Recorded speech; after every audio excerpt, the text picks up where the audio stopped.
नमस्कार, हल्ला बोल में आपका स्वागत है। एक दिन का इंतजार है जिसके बाद नतीजों की शुरुआत होगी। सुबह 8 तारीख को आप सुबह से ही 6 बजे से शुरुआती आप कैसे कैसे रुझान आते हैं ये सब कुछ देखेंगे आज तक पर। लेकिन उससे पहले शुरुआत आज के हल्ला बोल की बड़ी खबर के साथ हम कर रहे हैं। आपके साथ हल्ला बोल में मैं हूं अंजना ओम कश्यप। तमाम हमारे साथ हमारे सहयोगी और खास मेहमान स्टूडियो में जुड़ेंगे। प्रदीप भंडारी जी ने बीजेपी की तरफ से मोर्चा संभाल लिया है। संजय कुमार जी सेफोलॉजिस्ट, आज हमने ये कोशिश की है कि तमाम सेफोलॉजिस्ट नंबर्स को एनालाइज करेंगे आपके लिए। तो संजय कुमार जी हमारे साथ जुड़ गए हैं, हमारे साथ आशुतोष जी जुड़ गए हैं, रजत सेठी जी हमारे साथ जुड़ गए हैं। आप सभी का बहुत बहुत स्वागत। लेकिन इससे पहले कि हम चर्चा की शुरुआत करें, आलोक शर्मा कांग्रेस पार्टी की तरफ से होंगे, जैस्मिन शाह आम आदमी पार्टी की तरफ से। और दिलचस्प है कि जैस्मिन शाह भी सेफोलॉजिस्ट रह चुके हैं और मिस्टर भंडारी तो सेफोलॉजिस्ट रह ही चुके हैं। तो आज नंबर्स पर भी बात होगी, लेकिन बड़ी खबर के साथ हम बुलेटिन की शुरुआत कर रहे हैं क्योंकि आम आदमी पार्टी के सांसद संजय सिंह ने गंभीर आरोप लगा दिया है भारतीय जनता पार्टी पर। अभी नतीजे आए नहीं है, 8 फरवरी को नतीजे आएंगे, लेकिन उनका ये कहना है कि 7 विधायकों को 15-15 करोड़ का ऑफर आ गया है। संजय सिंह आम आदमी पार्टी के सांसद का ये बड़ा आरोप, वो ये कह रहे हैं कि आम आदमी पार्टी के 7 विधायकों को, सवाल यह है कि वो विधायक हैं या इस बार के उम्मीदवार हैं। चुनाव जीतेंगे तब तो विधायक बनेंगे, लेकिन उनका कहना है कि 7 विधायकों को 15-15 करोड़ का ऑफर आ चुका है। या तो बीजेपी जानती है कि उन 7 सीटों पर आम आदमी पार्टी ही जीत रही है और उन जीत के संभावितों को 15-15 करोड़ का ये ऑफर दिया गया है। ये आरोप है संजय सिंह का। आइए आपको सुना देते हैं संजय सिंह का क्या आरोप है। ये खास बातचीत है उनकी आज तक से। सर, रिजल्ट भी नहीं आया, अभी से आप लोग दावा कर रहे हैं कि हॉर्स ट्रेडिंग की कोशिश हो रही है दिल्ली में, 15-15 करोड़ रुपए का ऑफर आ रहा है। साथ कोशिश कब नहीं हुई? 13 में नहीं हुई थी? शेर सिंह डागर और हमारे कुछ विधायकों को खरीदने की कोशिश, शेर सिंह डागर के द्वारा हमारे कुछ विधायकों को खरीदने की कोशिश की गई थी। उस समय स्टिंग ऑपरेशन हमने जारी किया था। हमारे साथ ये प्रयास नहीं हुए। पंजाब में हमारे एक सांसद तोड़ लिया इन लोगों ने। दिल्ली में भी कुछ ऐसे ही दबाव बना के इन्होंने एजेंसियों का दबाव दिखा के हमारे मंत्रियों को तोड़ा। तो ये ऑपरेशन लोटस करते हैं। इन्होंने अब तक हमारे 7 विधायकों से संपर्क किया है जिनको 15-15 करोड़ रुपए देने का ऑफर किया है और ऑपरेशन लोटस चला के उनको अपने साथ मिलाने की कोशिश की है। इससे एक बात तो स्पष्ट है कि भारतीय जनता पार्टी ये चुनाव बुरी तरीके से हार रही है और अभी ही उन्होंने 8 फरवरी के पहले ही इस बात को स्वीकार कर लिया है। कौन है 7 लोग, क्या एविडेंस है? मिल जाएंगे आपको। देखिए, आप लोग हमेशा हम जब कोई बात कहते हैं तो आप कहते हो प्रमाण तो सही समय पे दे देंगे। जो जो चीजें हमने कही हैं उसके प्रमाण आए हैं सामने। लेकिन उन 7 लोगों का नाम तो साझा करेंगे आप? करेंगे, बिल्कुल करेंगे। अभी तो हमने ऑडियो रिकॉर्ड करने के लिए कहा है, हिडन कैमरे से वीडियो बनाने के लिए कहा है। तो बीजेपी यहां रुकेगी थोड़ी। अभी और कुछ हाथ में सबूत आ जाने दीजिए तो बताएंगे आपको। प्रदीप भंडारी जी जल्दी से एक रिएक्शन इस पर दीजिए। वो कह रहे हैं कि 15-15 करोड़ का ऑफर आप अभी से दे रहे हैं 7 आम आदमी पार्टी के विधायकों को। देखिए अंजना जी, इनका डिफेंस मैकेनिज्म है क्योंकि इनको पता है ग्राउंड पे ये चुनाव हार रहे हैं। तो कल ये इलेक्शन कमीशन को ब्लेम कर रहे थे, आज दूसरा आरोप लगा रहे हैं। हम अरविंद केजरीवाल जी को सीरियसली नहीं लेते क्योंकि जो व्यक्ति अपने बच्चों की सर की झूठी कसम खा सकता है वो कितना भी झूठ बोल सकता है। तो ये दर्शाता है संजय सिंह जी की हताशा। कल तक कह रहे थे आपके बोर्ड के 50 से ज्यादा सीट आ रही है, आज कह रहे हैं कि भाई 7 विधायकों को ऑफर दिया गया है। इन सबसे यही स्पष्ट है कि आम आदमी पार्टी चुनाव हार रही है। विधायकों को तोड़ रहे हैं कि नहीं ये बताइए, क्योंकि जितने भी पोल है वो यही इशारा कर रहे हैं कि मामला बीच का हो सकता है, अटक सकता है। अंजना जी, पूर्ण बहुमत की भारतीय जनता पार्टी की सरकार बनने जा रही है। नंबर तो आप दे नहीं रहे हैं सेफोलॉजिस्ट होते हुए। नंबर तो कल से मांग रहे हैं, आप दे नहीं रहे हैं। अंजना जी, सेफोलॉजी इस वक्त जो ग्राउंड पे जिनने सर्वे किया है वो बता सकते हैं। हम इंटरनली आपको जरूर ये कह सकते हैं जो हमारा इंटरनल सर्वे है, absolute majority Bharatiya Janata party. Seat कितनी? हम लोग पूर्ण बहुमत बनाएंगे। अब इंटरनल सर्वे थोड़ी आपको हम टीवी पे बता देंगे। चलिए तमाम मेहमानों से चर्चा करेंगे। हमें इंतजार है कि जैस्मिन शाह भी आम आदमी पार्टी की तरफ से यहाँ पर आकर मोर्चा संभाले, लेकिन उससे दिल्ली में 8 फरवरी को कमल का कमाल होगा या फिर आएंगे केजरीवाल। अब नतीजे आने में ज्यादा वक्त नहीं बचा है। बीजेपी और आप दोनों की ओर से तमाम दावे किए जा रहे हैं, लेकिन सवाल यह है कुछ सीटों को लेकर चर्चा खूब है। मसलन जो हाई इनकम ग्रुप वाली सीट्स है वहां पर वोटिंग पैटर्न कैसा रहा है। जो लो इनकम ग्रुप वाली सीटें हैं, बहुत सारी झुग्गी झोपड़ियां, वहां पर वोटिंग पैटर्न कैसा रहा है। इसी के साथ साथ जो मुस्लिम बहुल सीटें हैं वहां पर वोटिंग पैटर्न कैसा रहा है, क्योंकि अभी तक जो आंकड़े आए हैं 5 बजे, आज की तारीख 5 बजे तक के आंकड़े ये साफ बता रहे हैं कि जो मुस्लिम मेजॉरिटी सीट्स भी है वहां पर पिछली बार से कम वोटिंग हुई है कुछ। अभी तक जो आंकड़े हैं वो नंबर्स हम सब आपको बताएंगे, सारा डेटा यहाँ तैयार है, लेकिन उससे पहले जल्दी से आपको दिखा देते हैं कैसे ऑल इंडिया इमाम एसोसिएशन के अध्यक्ष मौलाना साजिद रशीदी ने खुलेआम कहा उन्होंने पहली बार बीजेपी के पक्ष में मतदान किया है। मुस्लिम फैक्टर के साथ सबसे बड़ा फैक्टर महिलाओं का है, हम आपको ये भी बताएंगे।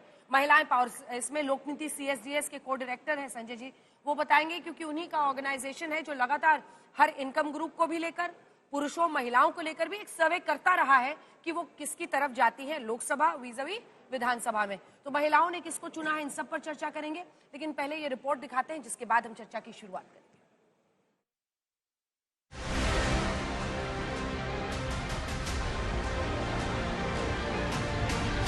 दिल्ली में अब की बार कमल का करिश्मा दिखेगा या फिर आएंगे केजरीवाल, इसके लिए अब एक दिन का इंतजार और बचा है।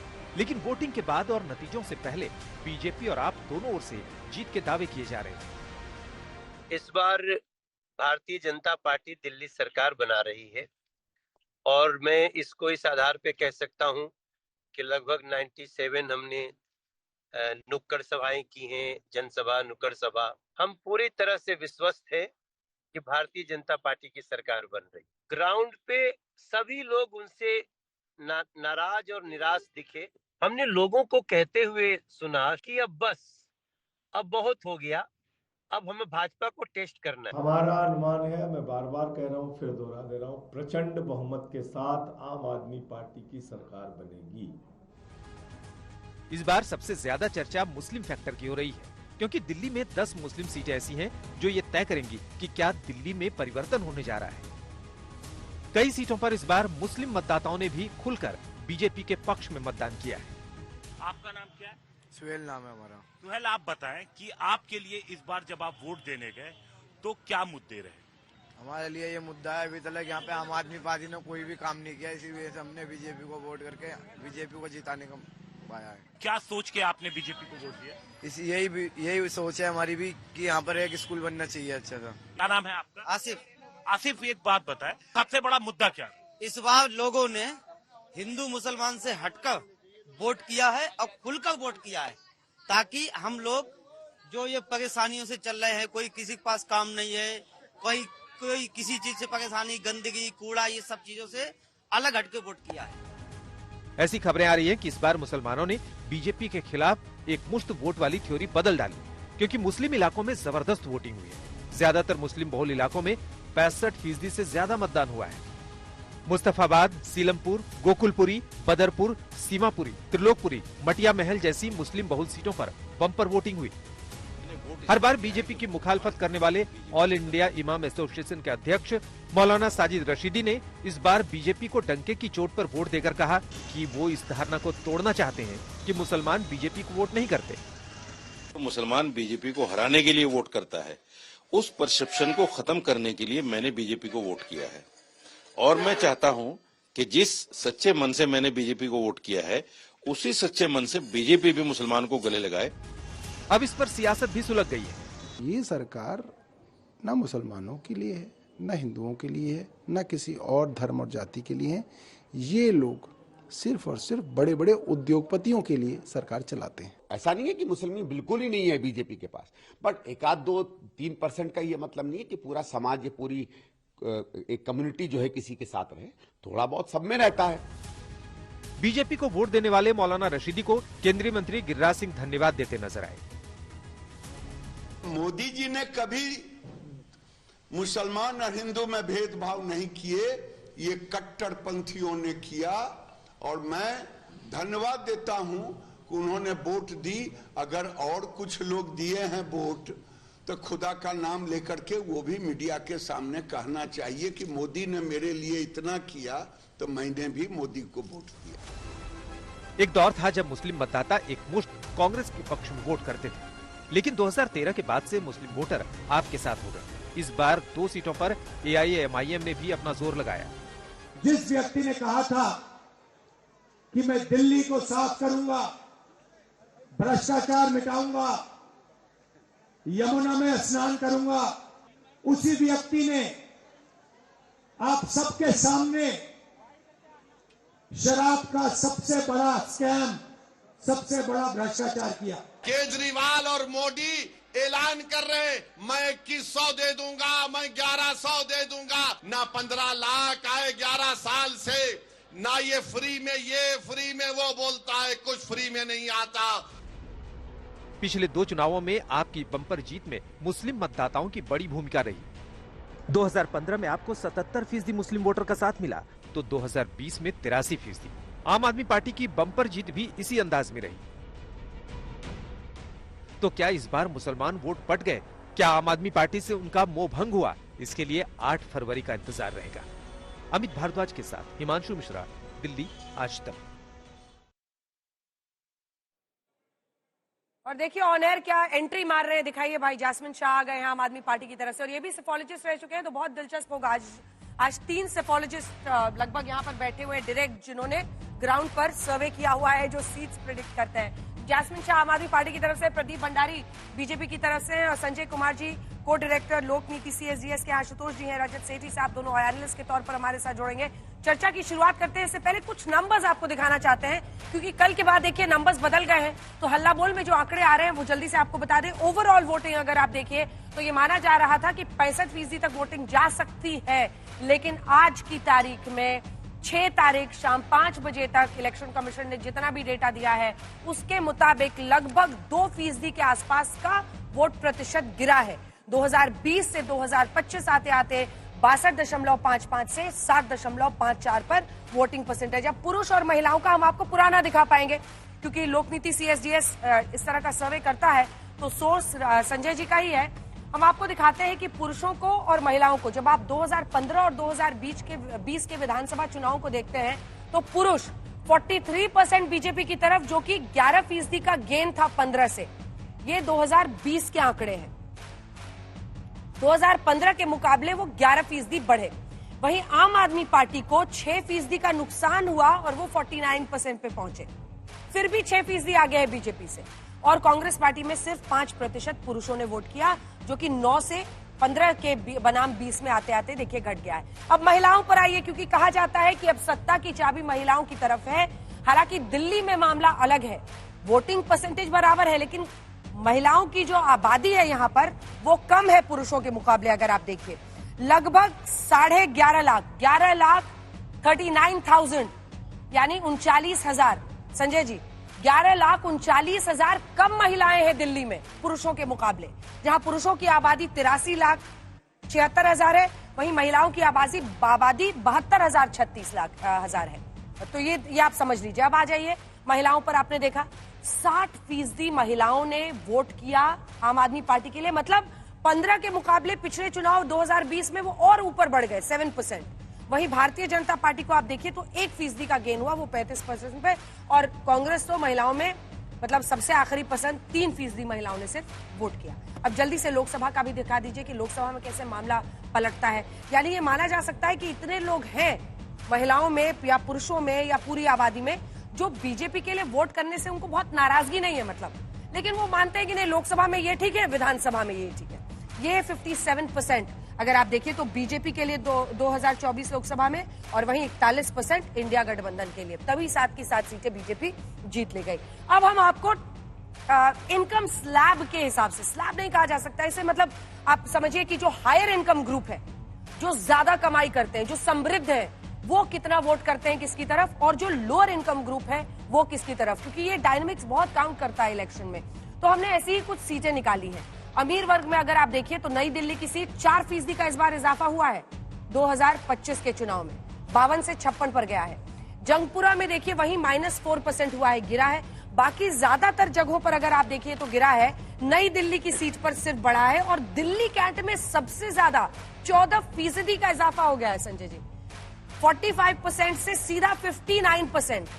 तो ये जो हायर इनकम ग्रुप है, और ये रोहिणी, ये एक सीट है जो कि बहुत दिलचस्प है, -1% यहां पर वोट हुआ है। तो ये अमीर वर्ग वाली जो सीटें हैं वो हमने आपको बता दिया है कि ज्यादातर यहां पर रोहिणी ऐसी सीट है जहां बीजेपी पिछली बार जीती थी, वरना ये बाकी जितने आप देख रहे हैं ना, अमीर वर्ग हो, लोअर इनकम ग्रुप हो, सब आम आदमी पार्टी जीत रही थी।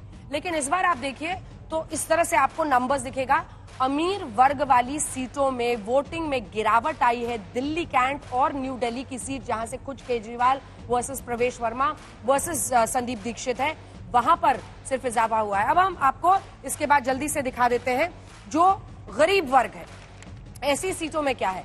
तो यहां पर भी आप देखेंगे कि -4, -1 चाहे सुल्तानपुर माजरा हो, मंगोलपुरी हो, मादीपुर हो, अंबेडकर नगर हो, सब जगह पर एवरेज जो वोटिंग परसेंटेज है उसमें 2 से लेकर 5% तक की गिरावट आई है। त्रिलोकपुरी, सीमापुरी, गोकुलपुरी, कोंडली, ये सभी सीटें आम आदमी पार्टी जीतती रही है। पिछली बार जैसे हमने आपको दिखाया कि हायर इनकम ग्रुप में एक रोहिणी की सीट बीजेपी जीती थी, लेकिन लोअर इनकम ग्रुप में सारी की सारी सीटें आम आदमी पार्टी को जाती हैं। अब जल्दी से आपकी जो मुस्लिम बहुल सीटें हैं वो दिखा देते हैं, जिसके बाद हम चर्चा की शुरुआत करेंगे। मटिया महल की सीट जहां पर आप देखिए 20 में कितना वोटिंग हुआ था, 70%।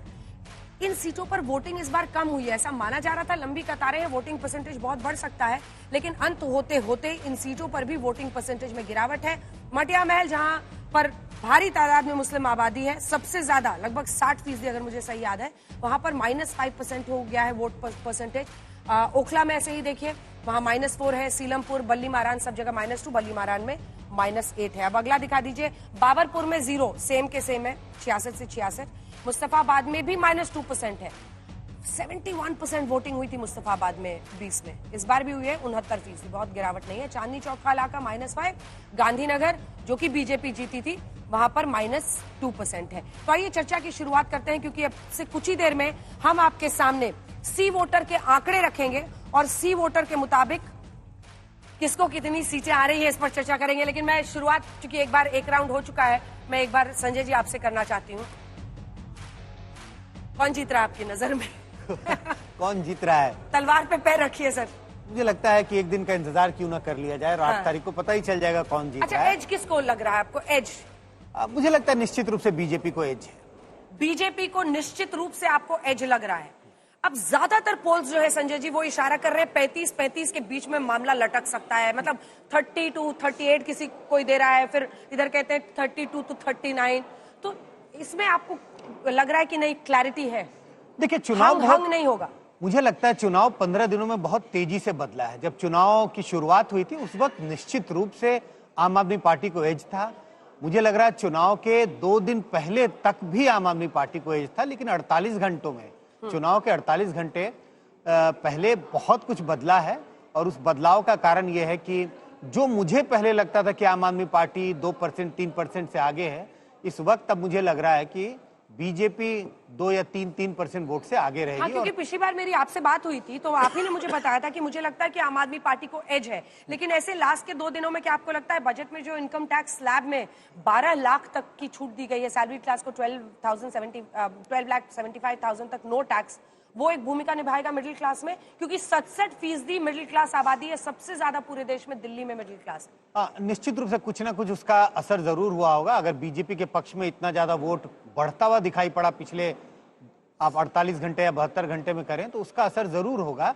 जब हम सर्वे कर रहे थे चुनाव के पहले भी हम लोगों ने जो सर्वे किया, हमने देखा था तकरीबन 28 से 30% मतदाता ऐसे थे जो कह रहे थे कि हम चुनाव के दिन, आखिरी दिन मन बनाएंगे। और हमें बहुत दुविधा हो रही थी अपने आकलन को करने में कि अगर इतने बड़ी संख्या में लोग कह रहे हैं हम आखिरी दिन मन बनाएंगे तो उनका मन किस तरफ जा सकता है। अब लगता है कि उनका झुकाव बीजेपी के पक्ष में। एक सवाल आपसे और जिसके बाद मैं अन्य मेहमानों के पास जाऊंगी, महिलाओं को लेकर, क्योंकि ये माना जा रहा है कि महिलाएं डिसाइसिवली वोट कर रही हैं जितने भी राज्यों में। बीते कई चुनावों में हमने देखा है कि महिलाएं ज्यादा वोट करती हैं। यहाँ पर अगर ज्यादा भी करती हैं फिर भी चूंकि जनसंख्या उनकी कम है परसेंटेज वाइज, तो फिर ऐसे में स्थिति यही रहेगी कि लगभग बराबरी का वोट होगा अगर बहुत ज्यादा भी एज होता है। नंबर्स अभी आने बाकी है पूरी तरह से पुरुषों और महिलाओं के, इसीलिए मेरा आपसे सवाल है, क्या यहाँ पर ये जो अब नियम बनता हुआ दिख रहा है नतीजों का, वो पलट सकता है कि महिलाएं डिसाइसिव नहीं रहेंगी? कहना बहुत मुश्किल है कि महिलाएं डिसाइसिव नहीं रहेंगी। देखना पड़ेगा कि महिलाओं का वोट किस तरफ गया। अगर आप पिछले चुनाव को देखें तो महिलाओं का वोट एक मुश्त आम आदमी पार्टी के पक्ष में गया था, लगभग 60%। हाँ। अगर आम आदमी पार्टी का वोट नीचे जा रहा है तो सब तबके में गया होगा, महिलाओं में भी गया होगा। हो सकता है कि महिलाओं का वोट ज्यादा खिसका हो, इसकी संभावना दिखाई पड़ती है। अब जैस्मिन शाह साहब, आपका नंबर्स क्या बता रहा है? उन्होंने कहा कि मैं अपने पार्टी के इंटरनल नंबर्स थोड़ा ना आपको बता दूंगा, तो आपको जितना बताना हो आप बताइए। और क्लियर एज ज्यादातर पोल्स, और संजय जी भी, सीधा बीजेपी को इस वक्त दे रहे हैं। अंजना जी, मैं केवल इतना कहना चाहूंगा कि आम आदमी पार्टी की सरकार प्रचंड बहुमत से बन रही है।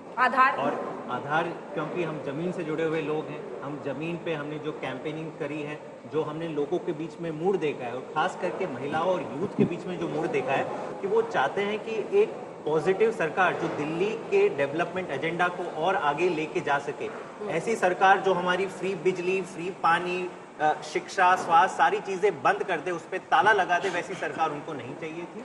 और अरविंद केजरीवाल जी के ऊपर उनको जो भरोसा हमेशा रहा है 10 साल से, वो कायम रहा है। मेरे ख्याल से सबसे बड़ा कारण ये रहेगा। अब एग्जिट पोल की अगर हम बात कर लें तो 2 चीजें हमें याद रखनी होगी। आम आदमी एक सेकंड आपको टोक रहे हैं, बीजेपी का संजय सिंह के आरोपों पर पलटवार है। वो बता दें आपको कि संजय सिंह ने यह दावा किया है कि 7 एमएलए को खरीदने की कोशिश कर रही है बीजेपी। ऐसे में बीजेपी ने कहा है कि ये एमएलए खरीदने की कोशिश के आरोप बेबुनियाद है, आप नतीजों से पहले डर गई है और इसीलिए इस तरह के आरोप लगा रही है। ये प्रवीण खंडेलवाल सांसद चांदनी चौक के कह रहे हैं कि संजय सिंह ने लगाया था एमएलए को ऑफर देने का आरोप, और वो कह रहे हैं कि ये तमाम आरोप बेबुनियाद है। अभी रिजल्ट आए नहीं है और आपको कैसे पता चल गया कि ये 7 सांसद? पहले सुना देते हैं प्रवीण खंडेलवाल ने क्या कहा है, फिर जवाब दीजिएगा। जासमीन देखिए, संजय सिंह जिस प्रकार का बयान दे रहे हैं वो निहायत ही घटिया बयान है, और ये आम आदमी पार्टी की राजनीतिक नौटंकी बाजी है। अब जब उनको दिखाई दे रहा है कि दिल्ली से वो बेदखल हो रहे हैं, तो वो इस तरीके के अनर्गल आरोप लगा करके अब दिल्ली के साथ जो 10 साल उन्होंने दुर्दशा की, उसकी जिम्मेदारी से बचना चाहते हैं। लेकिन दिल्ली की जनता अरविंद केजरीवाल को और आम आदमी पार्टी को और उसके नेताओं को कभी भी माफ नहीं करेगी। 8 तारीख को भारतीय जनता पार्टी की प्रचंड बहुमत की सरकार बनने जा रही है। संजय सिंह के आरोपों पर पलटवार, ये भारतीय जनता पार्टी का आप सुन रहे थे। जैस्मिन शाह साहब, रिएक्शन दीजिए। आप लोगों को पहले से कैसे पता चल गया बीजेपी को कि ये 7 विधायक जीत रहे हैं और उनको 15-15 करोड़ का ऑफर देकर भी बीजेपी आ गई? मतलब थोड़ा समझाइए, मतलब कवि समझाए जरा कि सूर्य की किरणें किधर से आई, किधर को जा रही हैं। कैसे पता चल जाता है कि ये 7 जीत रहे हैं और उन्हीं को बीजेपी ऑफर लेकर दे रही है? भाजपा निश्चित तौर पे वो भी डेटा कलेक्ट करती है, तो उनको तो पता ही है कि आम आदमी पार्टी की प्रचंड तौर पे बहुमत आ रही है।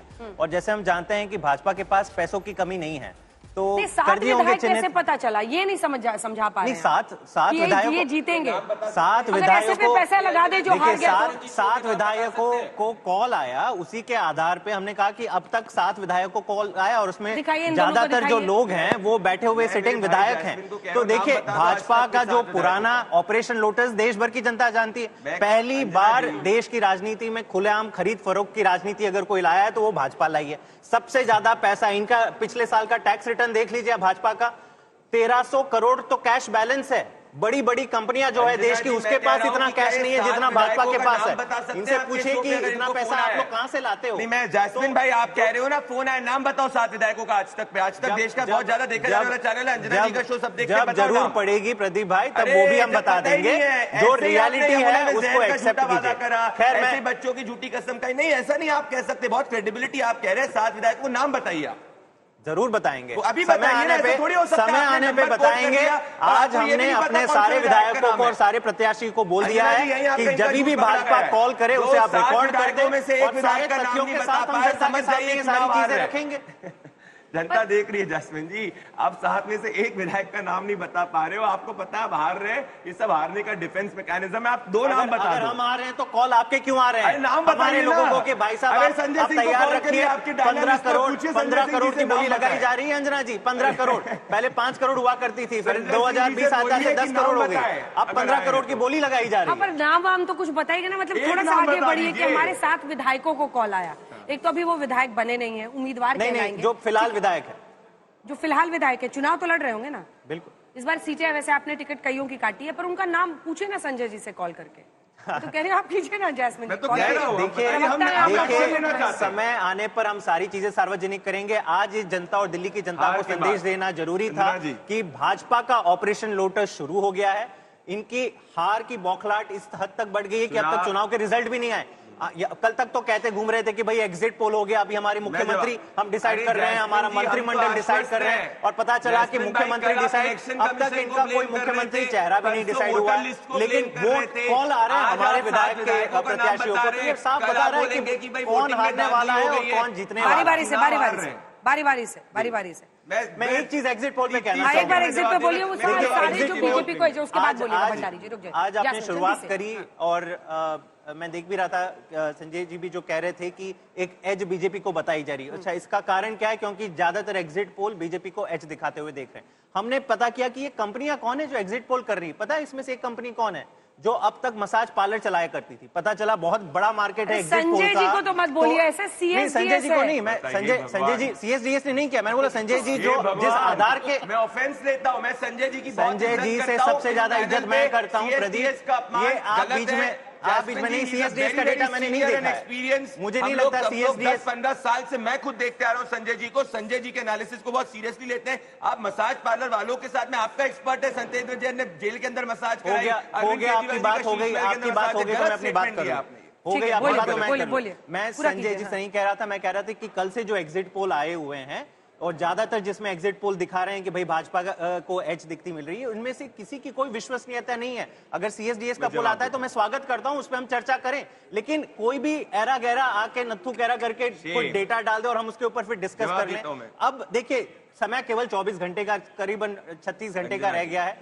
जल्द ही रिजल्ट आ जाएंगे और सबके सामने ये क्लियर हो जाएगा कि कैसे आम आदमी पार्टी की प्रचंड बहुमत से सरकार बन रही है। अरविंद केजरीवाल जी फिर से चौथी बार मुख्यमंत्री। जवाब दीजिए, फिर एक एक करके करूंगा मैं इनको 1.5 मिनट से। पहली बात, 7 विधायकों का नाम संजय सिंह ने बोला, जैस्मिन शाह एक विधायक का नाम नहीं बता सके, करेज तक नहीं ले पाए संजय सिंह को फोन करके पूछे कि भाई विधायक का नाम बता दे, ये इनका झूठ नंबर 1।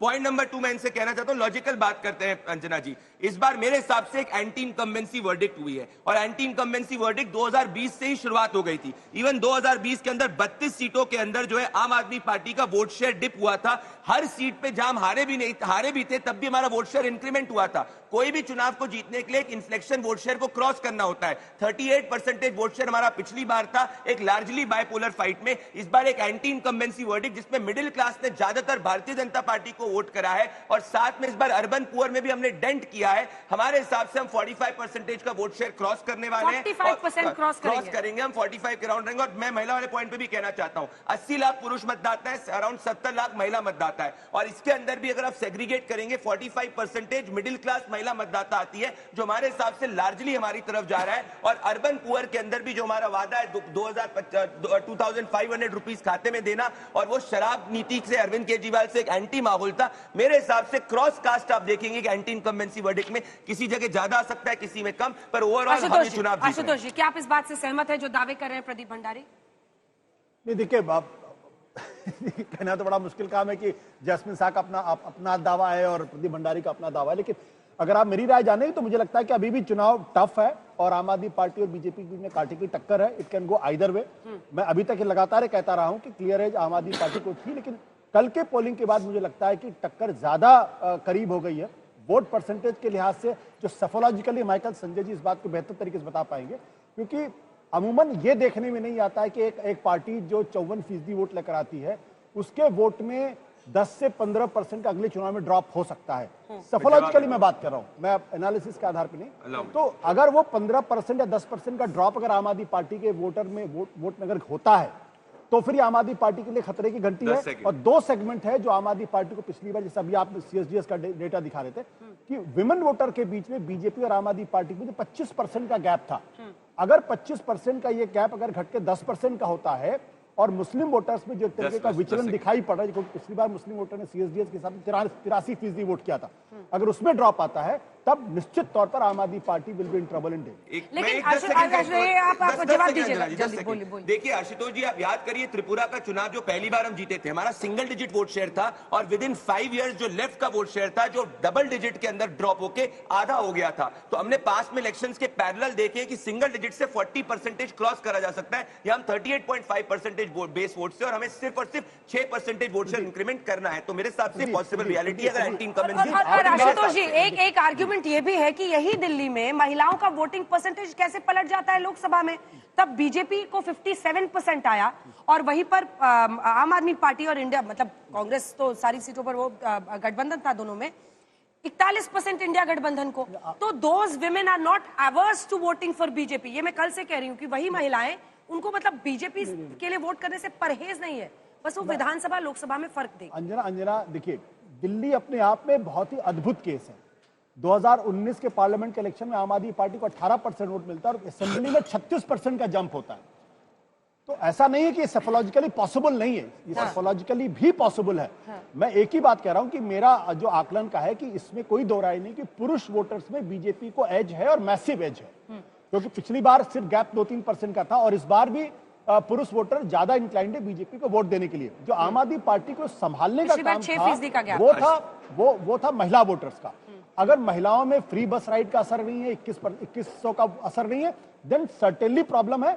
मुस्लिम वोटर के बारे में मैंने कहा था, पिछली बार मैसिवली वोट किया था। अब इस बार जो जानकारी मिल रही है कि कहीं ना कहीं उसमें एक विचलन दिखाई पड़ रहा है, जैसे जंगपुरा के इलाके एक वोटिंग दिखाइए जो मुस्लिम बहुल सीट है उसका दिखाइए, ये पुरुष महिलाएं हमने दिखा दी हैं, वहां पर जो वोटिंग परसेंटेज में गिरावट है ये क्या इशारा कर रहा है? -5 से लेकर -4, -2, -8 देखिए बल्ली मारान की सीट पर, मतलब ये क्या इशारा कर रहा है? देखिए एक लाइन का उसके बाद मैं संजय जी से मेरा कहना है कि देखिए जो वोट परसेंटेज के हिसाब से कितना पोल पड़ा उसके आधार पर कहना थोड़ा सा मुश्किल होगा, किसके वोटर निकले किसके वोटर नहीं निकले, कहना थोड़ा सा मुश्किल। बहुत सारी चीजें होती हैं। अक्सर ये माना जाता है कि जो अर्बन एफ्लुएंट क्लास का अपर मिडिल क्लास का है वो उतना वोट करने नहीं निकलता, गरीब ज्यादा निकलता है, दलित आराम से बहुत उससे निकलता है, मुस्लिम बहुतायत में निकलते हैं। तो वोट परसेंटेज के हिसाब से कहना थोड़ा सा मुश्किल है, 2-3% इधर उधर हो सकता है। मैं फिर मैं कह रहा हूं कि महिला वोटर ही डिसाइड करेगा कि दरअसल आम आदमी पार्टी ठीक है। इस पर एक बार मुस्लिम सीटों पर मैं उनसे रिएक्शन लूंगी, लेकिन उससे पहले रजत सेठी आते हैं। एक second mister Bhandari please hold, जल्दी से इस पर रजत सेठी। महायुति को 50% महिलाओं ने 24 में वोट दिया और 33% महाविकास अघाड़ी। महिलाएं डिसाइसिव, 17% का एज था महिला वोट में, मतलब भारतीय जनता पार्टी के गठबंधन को, वहां महायुति को, और वो जीती। आप आ जाइए हरियाणा, 41% महिलाओं ने वोट किया बीजेपी के लिए, कांग्रेस के लिए सिर्फ 36% महिलाओं ने वोट किया। क्लियर एज, 5% का गेन, बीजेपी जीती। अब आप पहुंच जाइए झारखंड, यहां पर एनडीए को 38% और इंडिया गठबंधन को 45%। क्लियर एज, जेएमएम के नेतृत्व में 7% ज्यादा महिलाओं ने वोट किया था, उनकी सरकार बनी। क्या ऐसा कुछ हो सकता है यहाँ पर? मतलब या तो 35 से सीधा बराबरी तक चला जाए, नीचे देखिए 35 से और 60% है, या फिर मतलब महिलाएं डिसाइसिव नहीं रहेंगी? नहीं, ये जो प्रश्न है ये बहुत महत्वपूर्ण है एनालिसिस के भी पॉइंट ऑफ व्यू से, लेकिन मैं आपको 2-3 चीजें बताता हूं। झारखंड, महाराष्ट्र में चुनाव से ऐन पहले हर घरों में पैसे पहुंच पाए ऐसा तंत्र था, ऐसी व्यवस्था थी जिसमें कि कैश ट्रांसफर्स अचानक से हुए और उसका एक डायरेक्ट प्रभाव पड़ा महिलाओं पर।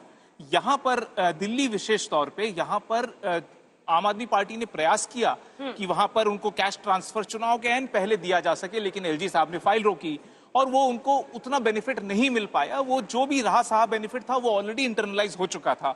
जितना भी ये पिछले 3-4-5 सालों से आम आदमी पार्टी ने अलग अलग स्कीम्स के माध्यम से जैसे भी लुभावन स्कीम लेकर आई महिलाओं के लिए, जो उनको फायदा होना था वो निहित था उसमें। समस्या ये हुई कि ये नैरेटिव को लास्ट तक आते हुए थाम नहीं पाए, कंट्रोल नहीं कर पाए। देखिए महायुति ने महाराष्ट्र में क्या किया, एक सिरे से महिला सेंट्रिक चुनाव लगा दिया। यहां पर कॉपी थी, कोशिश थी कि कॉपी पेस्ट चल सके, लेकिन यहां पर बाकी समस्याएं इतनी गहन और सीरियस समस्या थी कि मुझे लगता नहीं कि गवर्नेंस मुद्दे से बच पाई है आम आदमी पार्टी। और ये गवर्नेंस विषय इतने गंभीर होते चले गए और चुनाव, जैसा संजय जी ने भी बोला, आखिरी के 10-15 दिन में बीजेपी एक के बाद एक अटैक कर रही थी। उसके मुख्यमंत्री मतलब आपको लगता है कि ये भी एक बड़ा फैक्टर है? एक एंटी इनकम्बेंसी तो हो ही जाती है, 3 बार आप एक ही पार्टी के लिए वोट कर रहे हैं। ऐसे में आपको लगता है कि बगल में नोएडा है, देखिए वहां पे ये हो रहा है, वो हो रहा है, यहाँ पर नहीं हो रहा है। दिल्ली में लोगों की अपनी अपनी तरह की शिकायतें रहती हैं, क्या वो शिकायतें हावी हुई आम आदमी पार्टी के अगेंस्ट, अगर आपको लगता है बीजेपी को एज है? और एक बार मुस्लिम बहुल सीटें दिखा दीजिए, क्योंकि मैं इस पर एक रिएक्शन आपसे चाहती हूँ। अगर यहाँ पर वोटिंग प्रतिशत में गिरावट है, ये क्या संकेत दे रहा है? क्योंकि माना जाता था कि भारी तादाद में, मतलब जो नोशन एक बना है वो बीजेपी को हराने के लिए मुस्लिम मतदाता निकलता है। यहाँ पर 60% से लेकर 40, 55, 50% मुस्लिम मतदाता है इन सीटों पर। देखिए बहुत सटीक तरीके से तो कहा नहीं जा सकता कि अगर मुस्लिम बाहुल्य सीटों पर टर्नआउट में गिरावट है तो मुसलमान वोटर ही निकल के नहीं आया, लेकिन हाँ काफी कुछ संकेत लग रहे हैं। अगर हम तमाम सीटों को देखें तो लगता है कि कुछ उदासीनता रही होगी मुस्लिम मतदाताओं के बीच में, और उनका ही शायद टर्नआउट कम हुआ है, जिसका नुकसान आम आदमी पार्टी को उठाना पड़ सकता है। और इसकी वजह बहुत साफ है। 2020 के चुनाव को देखें तो 83% मुस्लिम मतदाता ने आम आदमी पार्टी के लिए वोट किया। अगर उनका टर्नआउट कम हो रहा है, अगर वो कम निकल के आ रहे हैं, तो सीधा सीधा आम आदमी पार्टी को नुकसान होता हुआ दिखता है। कुछ न कुछ नुकसान इस कांग्रेस के चुनावी मैदान में होने की वजह से भी है। मुझे लगता है कांग्रेस का वोट प्रतिशत 8 से 9% होने के आसपास है, और मुस्लिम वोट भी कट करके कुछ कांग्रेस के पक्ष में जाता हुआ दिखता है।